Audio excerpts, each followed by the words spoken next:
Kubor ka Batisi TV. Lawan Rashapi da ka Frank Motors.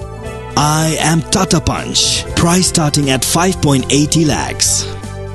Ringkat bat ka Net Foodish. Ordar mapi nginwan ra amangi hakir dob yeng jongpi.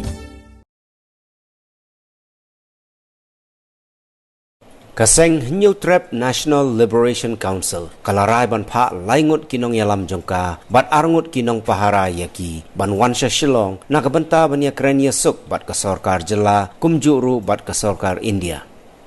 Kat kum ka kerwo khubor na u General Secretary ubadeiru u Publicity Secretary jongka seng uba sankupar nong trao ula ong baka HNLC kan pha yo Vice Chairman jongka uba man bhalang jerwa u Political Secretary uba Arister Weltongni, but u Foreign Secretary uba Prangkupar Dingdo lembat arngut ki Personal Security Officer kata uba Aibor lem marbanyang but uba Storji Lingdo bakin wan yakren bat ke sarkar.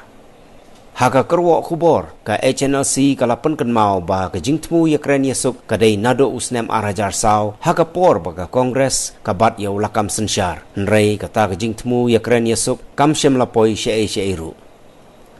Laong ru bahaus nem arajar khat saw hagapor bau RS Musyahari kum ulat ka jela ula kerpat ya ka HNLC ban wan syagami jingekren ya ka ba ka HNLC kala pediang hnrei kala ong ba ka sarkar Kongres hagato kopor kamshim lala ban penurlong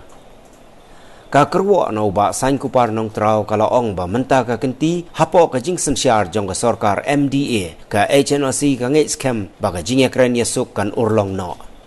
ka HNLC kapha ya ki nong yalam jongka dei baka shania ya ka jingya kren hapadeng u AK Mishra ubadei uksiang jongka sarkar India uba Peter Dekhar uksiang jongka sarkar Meghalaya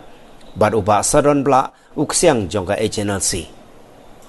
kumba ka sarkar kala pentikina ba ki nong yalam jongka HNLC kin yo banrung banmi da ka basuk ka kerwo kala ong baka HNLC ru ka kermen scam baki nongelam jongka kin shngain laka dei haka jingyai lenti ne haka jaka syong jakasa baka sarkar kan ayaki bat ka kermen ru baka nomdon ka jingle butto ban kem yaki